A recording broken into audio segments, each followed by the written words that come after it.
Veamos cómo funciona el reflejo varorreceptor de manera simplificada. Cada vez que aumenta la presión sanguínea, se van a activar los varorreceptores del arco aórtico y también los del seno carotidio.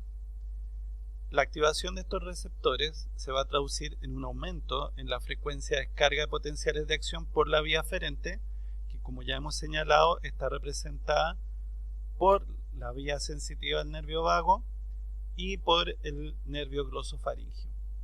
Ellos van a transmitir estos potenciales de acción al centro elaborador, que está localizado en el bulbo raquídeo o también llamada médula oblonga. Desde aquí salen las vías eferentes del nervio vago, ahora la rama motora, que también inerva el corazón. Esas fibras representan las fibras del sistema nervioso parasimpático. Por su parte, otras neuronas viajan a la médula espinal y salen la vía eferente desde el asta intermedio lateral para formar lo que sería la vía eferente, pero que en este caso corresponde al sistema nervioso simpático y que está representado por el nervio cardíaco o nervio cardioacelerador. Entonces, ¿qué es lo que va a ocurrir? Como consecuencia del aumento de presión, va a aumentar la descarga de potenciales de acción en el nervio vago, vía motora del nervio vago o parte motora del nervio vago, lo que va a reducir la frecuencia cardíaca, va a reducir la contractibilidad, va a reducir el volumen de latido y finalmente va a bajar el gasto cardíaco. Eso se va a ver favorecido ya que se reduce la descarga simpática. Entonces, disminuye la frecuencia de descarga de potenciales de acción por el nervio cardíaco, pero aumenta la frecuencia de descarga de potenciales de acción por el nervio vago, vía motora o vía eferente del nervio vago. De esa manera, la presión sanguínea se reduce y así se detiene entonces este reflejo varorreceptor. Este proceso es un poquito más complejo, ya que aquí aparecen los circuitos donde llegan específicamente las vías aferentes, representadas aquí por el nervio glosofaríngeo y el vago. Estas neuronas primero hacen sinapsis dentro del bulbo o médula oblonga en somas de neuronas localizadas en el núcleo del tracto solitario. De ahí se proyecta otra neurona que hace una sinapsis excitatoria con una interneurona inhibitoria, que sería esta, que está representada acá, y esa hace sinapsis inhibitoria con estas neuronas localizadas en los núcleos rostrales ventrolaterales de la médula oblonga. Por lo tanto, se inhiben estas neuronas que salen de acá y que van al asta intermedio lateral. Eso es lo que nos explica por qué disminuye la frecuencia de descarga de potenciales de acción por la vía simpática, por la vía eferente simpática. Entonces, ¿qué es lo que implica eso? Como ya hemos dicho, disminuye la frecuencia cardíaca en el corazón, disminuye la contractibilidad, disminuye el volumen de latido y disminuye el gasto cardíaco. Todo eso tiende a bajar la presión sanguínea. Y en las arteriolas tiende al disminuir la descarga simpática, eso disminuye el tono, disminuye la resistencia y por lo tanto tiende a reducir la frecuencia, o sea, la presión sanguínea. Por su parte, también se reduce la descarga simpática sobre la médula de las suprarrenales. Recordemos que en el caso de la inervación de las suprarrenales es la neurona preganglionar que libera acetilcolina. Por lo tanto, disminuye la liberación de acetilcolina en la suprarrenal y disminuye la liberación de adrenalina y epinefrina, lo cual contribuye entonces a bajar el gasto cardíaco y contribuye también a reducir la resistencia periférica total, todo lo cual contribuye al descenso de la presión sanguínea.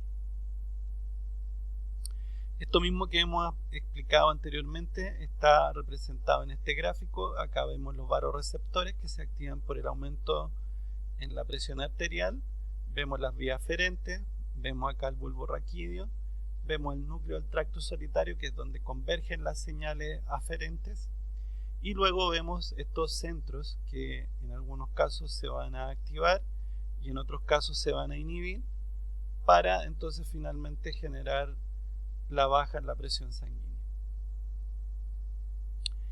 Bueno, hemos visto lo que ocurre por un aumento en la presión, que es lo que activa los vasoreceptores, pero esto también lo podemos ver al revés. ¿Qué pasa si baja la presión arterial? Si baja la presión arterial, obviamente disminuye el grado de estiramiento de las paredes de estos vasos sanguíneos y por lo tanto se reduce el nivel de activación de los vasoreceptores, por ejemplo el seno carotidio.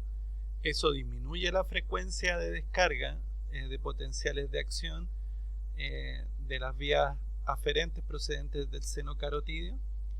Eso reduce la actividad parasimpática hacia el corazón. Eso va a contribuir a aumentar la frecuencia cardíaca ya de por sí, porque si se reduce la parasimpática, comparativamente entonces la simpática la supera y por lo tanto favorece el aumento de la frecuencia cardíaca, lo que tiende a aumentar el gasto cardíaco y tiende a elevar la presión sanguínea. Por su parte, también aumenta la actividad simpática hacia el corazón y hacia los vasos sanguíneos. Entonces, al aumentar la descarga simpática al corazón, aumenta la frecuencia cardíaca, la contractibilidad, aumenta el volumen de latido, aumenta el gasto cardíaco. Y por su parte, como hemos señalado, en los vasos sanguíneos tiende a producir vasoconstricción, lo que aumenta la resistencia periférica total, y eso también contribuye a elevar la presión sanguínea. Por su parte, también hay vasoconstricción venosa, lo que aumenta el retorno venoso, y al aumentar el retorno venoso aumenta el volumen de latido, lo que hace aumentar el gasto cardíaco y tiende a elevar la presión sanguínea. ¿Ok?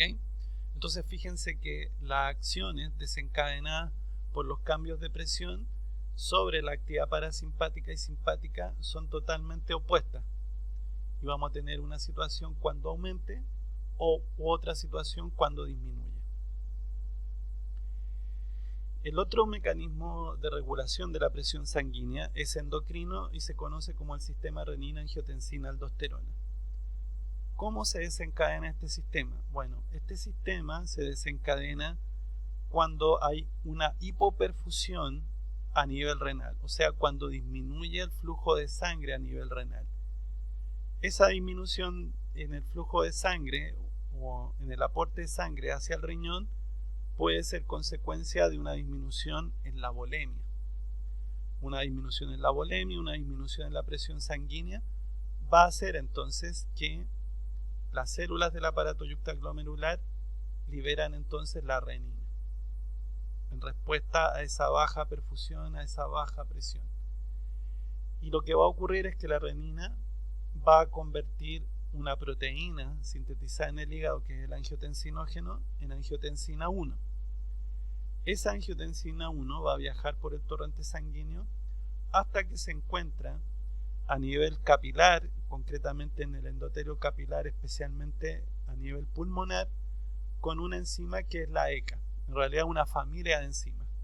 La ECA es la enzima convertidora de angiotensina y lo que va a hacer es convertir la angiotensina 1 en angiotensina 2. ¿Ok? Entonces, esta angiotensina 2 va a tener varios efectos. Por un lado, esta angiotensina 2 lo que va a hacer es estimular la liberación de aldosterona en la corteza de las suprarrenales. ¿Okay? Entonces, angiotensina 2 actúa sobre la corteza de las suprarrenales, estimula la liberación de aldosterona y la aldosterona va a actuar a nivel renal, aumentando la reabsorción de ion sodio y aumentando la excreción de ion potasio. Es importante considerar que al aumentar la reabsorción de sodio, también eso va a favorecer indirectamente la reabsorción de agua. Por lo tanto, eso va a elevar la volemia y eso va a tender de inmediato a elevar la presión sanguínea. Por su parte, esta angiotensina 2 tiene un efecto simpático mimético. entonces tiende a emular algunas de las acciones del simpático. A nivel de vasos sanguíneos, la angiotensina 2 va a tener un efecto vasoconstrictor. Esa vasoconstricción va a aumentar la resistencia periférica total, y ese aumento en la resistencia periférica total va a contribuir a elevar la presión sanguínea también. Por otra parte, la angiotensina 2 va a actuar a nivel hipotalámico, aumentando la secreción de hormona antidiurética, o también llamada vasopresina. Y esa hormona antidiurética va a actuar a nivel de tubos colectores en el riñón y también en la porción final de los túbulos contorneados distales, aumentando la reabsorción de agua. Entonces, recordemos que por un lado la aldosterona aumentó la reabsorción de sodio, y como está aumentada la permeabilidad al agua, también entonces se va a producir un aumento en la reabsorción de agua, lo cual contribuye a elevar la volemia y también a aumentar la presión sanguínea. Es importante señalar que este sistema, este mecanismo de regulación de la presión sanguínea, es un mecanismo que se activa de manera secundaria en términos temporales con respecto al reflejo vasoreceptor. Es un sistema de control al mediano y largo plazo, y por lo tanto va a ser importante en situaciones cuando la caída de la presión, por ejemplo, es consecuencia de una hemorragia o de una deshidratación severa. Entonces aquí vemos un resumen de cómo se activa el sistema. Como ya hemos dicho, una baja en la presión sanguínea implica una baja presión de perfusión renal. Eso estimula en las células yuctaglomerulares la liberación de renina, que convierte el angiotensinógeno en angiotensina 1, y luego esta, cuando pasa por los capilares pulmonares y se encuentra con la ECA, se convierte en angiotensina 2.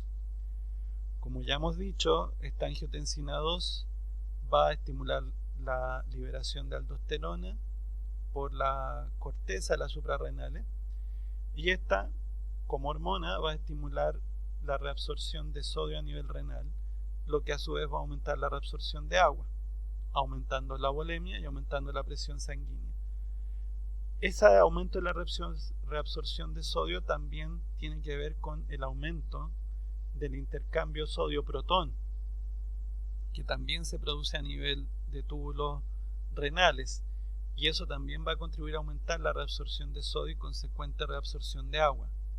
La angiotensina 2 también actúa a nivel hipotalámico, induciendo la sed, y la ingesta de agua también contribuye a elevar la volemia. A su vez, como ya hemos dicho, también va a estimular la secreción de la vasopresina o hormona antidiurética por los núcleos hipotalámicos. Y finalmente, la angiotensina, como hemos dicho, produce vasoconstricción, lo que aumenta la resistencia periférica total y contribuye a elevar la presión sanguínea. Por lo tanto, en una situación delicada como una hemorragia, en donde hay pérdida de sangre y la volemia cae y eso hace disminuir la presión sanguínea, lo primero que va a ocurrir es el reflejo vasoreceptor. Ya sabemos que al activarse el reflejo vasoreceptor va a aumentar la descarga simpática, y eso va a aumentar la frecuencia cardíaca, aumenta la contractibilidad y finalmente aumenta el gasto cardíaco, lo que ya de por sí aumenta la presión sanguínea. A nivel de vasos sanguíneos produce vasoconstricción en la mayoría de los casos y aumenta la resistencia periférica total. Y al producir también vasoconstricción a nivel venular, aumenta el volumen de retorno venoso y eso aumenta el gasto cardíaco. Sin embargo, como en este caso la caída de presión tiene que ver con una hemorragia, se va a activar el sistema renina-angiotensina-aldosterona, se va a liberar angiotensina y va a tener los efectos que acabamos de describir. A nivel capilar, lo interesante es que la caída en la presión hidrostática capilar, producto de la caída en la presión, va a aumentar la absorción de líquido y va a aumentar el volumen sanguíneo, lo cual también contribuye a aumentar la presión sanguínea. Otra hormona que vamos a analizar en el control de la presión sanguínea también va a ser la hormona